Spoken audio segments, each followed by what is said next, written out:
Kapolri Jenderal Listio Sigit Prabowo menyoroti ujian praktik pembuatan SIM-C yang mengharuskan pengendara motor melintasi jalur zigzag dan lintasan berbentuk angka 8. Selain menyulitkan masyarakat, Kapolri juga menilai ujian tersebut sudah tidak relevan.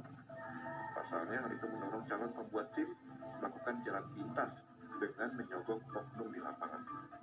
Bahkan dalam praktiknya saat ini, hanya sebagian warga yang dapat lolos ujian sesuai prosedur. Dan khusus untuk pembuatan SIM, ini saya minta Kakor Lantas tolong dilakukan perbaikan. Yang namanya angka 8 itu masih sesuai atau tidak. Yang namanya melewati apa itu, siksak-siksak itu masih sesuai atau tidak. Saya kira kalau memang sudah tidak relevan, perbaiki. Nilai-nilai apa yang ingin kita cari dari seorang yang kita uji untuk memiliki SIM? Yang penting adalah bagaimana dia menghargai keselamatan para pengguna jalan. Menindaklanjuti arahan dari Kapolri, Korlantas Polri akan mengevaluasi ujian praktik surat izin mengemudi SIM-C berupa lintasan zigzag dan angka 8. Direktur Regiden Korlantas Polri Brigjen Yusri Yunus menyatakan pihaknya akan mempertimbangkan inovasi lain dalam regulasi baru terkait ujian praktik SIM-C.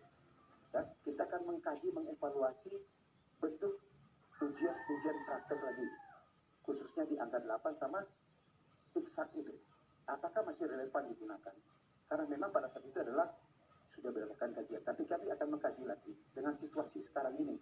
Itu bagaimana, karena saya tahu beliau sampaikan adalah tujuannya untuk bagaimana memudahkan masyarakat, tetapi tidak lari daripada aspek keselamatan.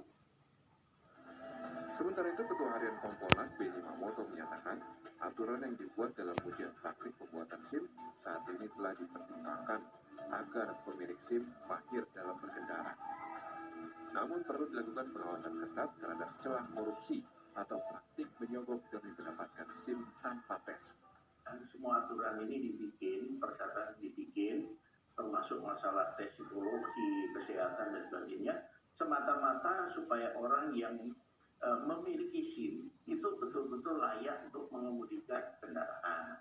Nah, dalam prakteknya memang perlu diwaspadai, perlu dilakukan pengawasan secara ketat, perlu dievaluasi celah-celah mana yang bisa dimanfaatkan oleh oknum tertentu untuk nanti menarik keuntungan. Nah, kalau itu terjadi kan malah justru berisiko tinggi kepada pemilik SIM itu. Permintaan Kapolri untuk mengevaluasi ujian praktik pembuatan SIM disambut baik masyarakat.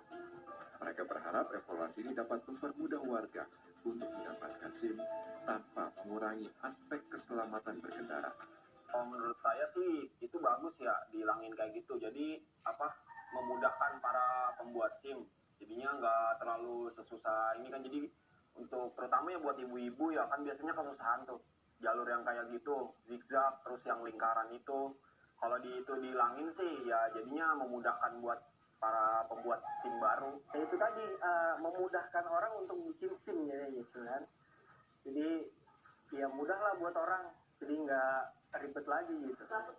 Oh pernah, justru saya pernah bolak-balik sampai 2 kali karena gagal di situ di waktu penilaian di jalan zigzag itu. Kalau bagi saya nih siapapun yang sudah melewati tahap itu pasti lebih percaya deh kita ibaratnya ketika dia membawa motor. Nah tapi kalau dihapuskan ya ada baiknya mungkin di syarat-syarat lain deh yang bisa mungkin ditambah, misalkan di tes psikologi. Kan tidak semua pengendara tuh tahu tentang psikologi gimana sih di jalanan gitu. Surat izin mengemudi SIM merupakan kelengkapan wajib bagi pengemudi saat berkendara.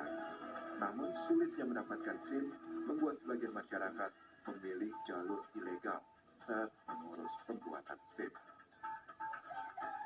Tim Liputan Kompas TV.